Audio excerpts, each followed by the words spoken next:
Selamat malam para datang Putra Romo yang kami kesani. Selamat berjumpa kembali dengan Wahyu Eko Bono Official Channel dalam acara Pedar Sabtu Jati. Sebelum saya lanjutkan, saya sampaikan salam keadaan kita, Rahayu. Rahayu. Yang pertama, marilah kita panjatkan puji syukur datang ngarsa dalam Gusti Ingkang Maha Suci nggih Kanjeng Rama Cokro, di mana pada malam hari ini kita masih bisa menayangkan kepedaran kekadangan tentang Lungguhe Romo Semono dan Romo Heru Cokro. Para kadang yang kita hormati, seperti kita ketahui bersama, sekarang ini masih banyak kesalahpahaman tentang sebutan tentang Romo ya. Jadi sering kita melihat atau sering kita ketika sarasean kita kekadangan dengan siapapun, masih ada tumpang soh tembung atau tumpang soh pangaten tentang kedudukan Romo ya. Jadi pada saat Romo Semono Sastradijaya dulu menerima wahyu Pancakaya di Perak Barat 93 itu jelas bleger Romo Semono Sastradijaya, yang artinya itu manusia. Kemudian pada saat itu manunggal dengan Heru Cokro. Nah, sebutan inilah yang harus kita pilah-pilah, di mana kita nanti jangan sampai salah paham. Sungkem datang harus dalam Kanjeng Romo Semono Sastradijaya, tapi dalam benak atau dalam rasanya beliau sungkem dengan Gusti Ingkang Maha Suci. Ini yang salah. Kalau sudah ngomong tentang Romo Semono berarti ngomong Romo gelar, artinya Pak Semono Sastradijaya sang penerima wahyu. Ini harus diperjelas. Kalau kita ngomong matur ageng panuwun datang harus dalam Gusti Ingkang Maha Suci nggih Kanjeng Romo Heru Cokro, tidak ada Heru Cokro Semono Sastradijaya, bukan sesembahan. Nah, ini yang harus dibedakan. Kita masih sering melihat itu sebagai satu kebudayaan yang sebetulnya salah tapi dianggap kaprah. Ini sesuatu yang sangat penting. Kemudian bagaimana nanti generasi muda itu bisa mencermati itu, jadi tidak akan terjadi pemahaman yang salah atau justru menjadi sebuah kebiasaan yang turun-temurun, padahal itu sangat jauh berbeda. Kalau kita ngomong tentang pada saat Perak Barat 93 Romo Semono meninggal dengan Heru Cokro, makanya ini harus jelas. Kita ke makamnya Romo Semono, berarti bukan makamnya Heru Cokro. Bahkan di sana dulu Romo Semono Sastradijaya ketika taksih Sugeng masih berada di Gunung Damal, beliau taksih Sugeng sering mudah jauh. Semono bisa ora ono nanging Heru Cokro nunggal marang Siwaragane Putra. Ini menjadi sesuatu yang sangat menarik. Jadi pemilahannya jelas. Kalau Semono Sastradijaya mati Romo Semono ketika taksih Sugeng dawuh seperti itu, ini bisa dimaknai ini satu sosok yang berbeda. Romo Semono sering ketika kadang suku yang sekarang itu di sana ada Kuluk Makutha Romo itu yang sering digunakan atau sering ada yang matur itu di Paseban, ada sering matur di Padepokan. Itu dulu Tunggak Kayu Jati kemudian dibangun sedemikian rupa sampai menjadi sebuah kuluk seperti kuluk begitu, di mana sering digunakan kadang untuk semedi, wening atau manekung atau maneges, bahasanya tergantung kadang-kadang mana itu. Intinya pening di sana sungkem, tapi lebih cenderung ke Romo Heru Cokro. Di sana Romo Semono dulu udah jauh putra-putra ketika kisoanan beratus-ratus kadang putra, kemudian bahkan ribuan itu di akhir-akhir hidupnya Romo Semono itu sering udah jauh. Semono ya bisa orang yang Heru Cokro nunggal marang Siwaragane Putra, ini selalu seorang Romo Semono itu membicarakan itu atau ndaruh ya seperti itu. Bisa kita maknai Semono bisa orang neng Heru Cokro nunggal marang Siwaragane Putra. Nah itu terbukti tahun 81 Romo Semono kabundut Bali manunggal datang Maha Suci. Artinya beliau sudah kembali ke asal usulnya. Kemudian siapa yang nunggal dengan Boroputra itu adalah Heru Cokro. Dalam bentuk asmonya Romo mungkin pada satu nunggalnya dengan Heru Cokro, tapi putra ini punya asmo masing-masing. Ada eranya dulu asmo itu wayang ya, ada dulu ada Sugriwo, ada Sukrasana, ada apa namanya Laksmono Witakto, ada banyak sekali, bahkan ada yang terakhir di Wisanggeni itu salah satu kadang Surabaya yang sekarang domisili di Tulanggung, kemudian Kapundhut Bali di Tulanggung, itu asmo terakhirnya adalah Wisanggeni.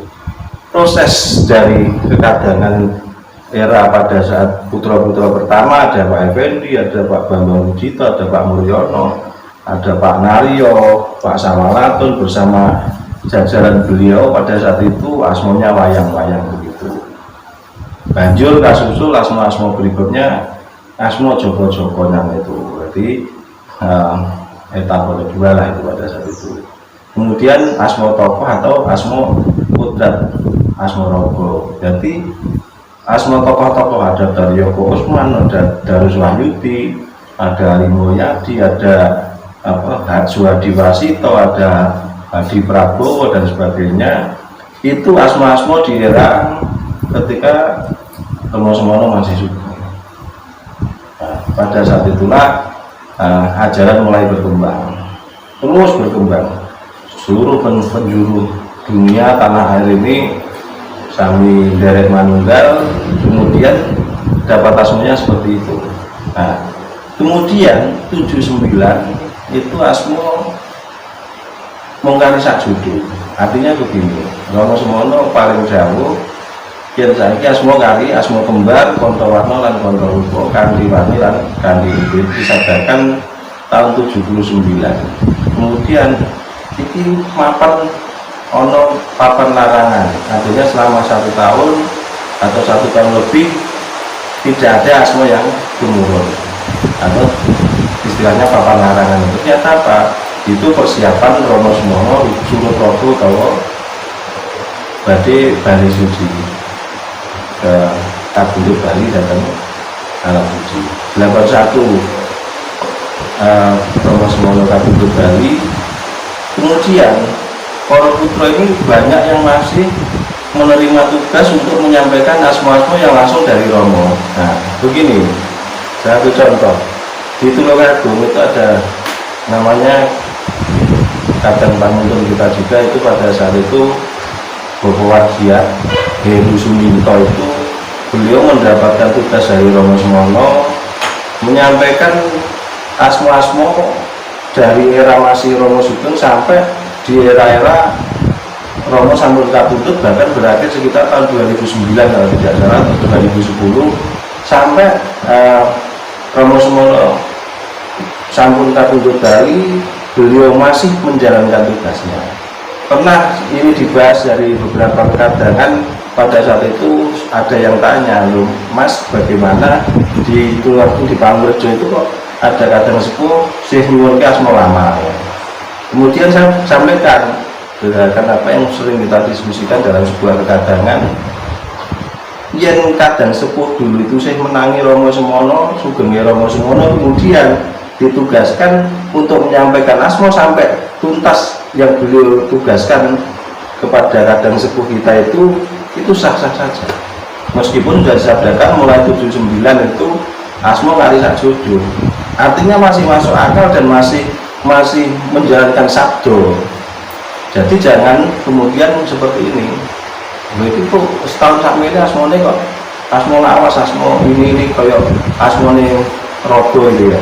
Itu tidak salah selama kadang sepuh itu betul-betul pada saat itu pertama masih hidup Romo Semono, kemudian Romo Semono memberikan amanah, memberikan tugas kepada putra itu untuk menyampaikan iki paling dijelake kata sampai kadang-kadang sih ngersakin jur dijelake misalkan jauh Romo lah. Pada saat itu mungkin kadang sepuh jur Bali di daerah masing-masing, kemudian tidak ketemu dengan Romo Semono lagi. Margo madhep mantep percayane kepada seorang Romo ini dijalankan terus sampai beribu-ribu itu figur seorang Bapak dia. Di Blitar kemarin saya ketemu dengan Bobo Karyono di dekatnya makam Bung Karno. Pada saat ketemu saya, beliau berdiskusi lagi, kekadangan lagi dengan kita, Mas. Pada saat itu saya masih dititipi asmo sekitar 24 asmo lama ya, kalau tidak salah juga nama-nama tokoh, nama manusia, kodrate maaf asmo rogo begitu. Jadi kisah loro Mas, saiki ana kadang sing pengen nyuwun asmo. Apa aku kudu sungkem ngasane Romo nyuwun ke asmo kembar, ta iki kudu disampaikan. Saya jelaskan. Kalau itu dulu tugas dari Romo Semono harus dihabiskan. Pada saat itulah saya datang sore hari, malam hari disuwun ke asmo, terus dimijilake dengan asmo yang lama itu. Nah, pangestunya Romo karena itu sabdanya Romo juga. Akhirnya ya ono geteri urip, ono gerak urip dan seterusnya. Sing disuwun ke asmo yo madhep mantep percaya ketemu marem, ketemu tentreme. Pak Karyono ketika tugasnya selesai itu juga dadi mareme karena betul-betul mampu memberikan, menjalankan amanah atau tugas dari Romo yang diemban beliau menyelesaikan semua asmo-asmo itu. Nah, dari inilah kita harus banyak belajar. Jangan kemudian selalu mengklaim atau selalu menjustifikasi bahwa oh itu salah, oh ini kok ono ya asmo sinengker, oh kok ini asmo lawas. Jangan begitu. Kita cari historisnya dulu, kita lihat sejarahnya dulu. Beliau itu siapa ya? Kita kan bisa diskusi kekadangan, Mbak. Pada saat panjenengan itu menerima asmo ini kok disampaikan kadang begini, buat dimijilkis ceritanya piye? Nah, mungkin pada saat itu beliau surah menangi Romo dari putra itu sih mulai 2010 ta 2013, kemudian apa ketika nyuwun ke asmo sinengker ini masih menjadi tanda tanya besar. Jadi mundute teko warga urip utawa teko apa? Teko dioleh asmo ini. Ini baru dipertanyakan. Tapi kalau masa dulu ketika Romo di Bogowonto, Romo di Perak Barat, atau Romo sudah di Sejiwan, atau Romo di Gunung Damar, ketika beliau masih sugeng, saya sungkem, saya suwan beliau, saya dititipi ini untuk disampaikan kepada putra-putra yang menghendaki. Calon-calon putra atau kadang sing nyuwun asma mengko diparingi iki njur dimijilake.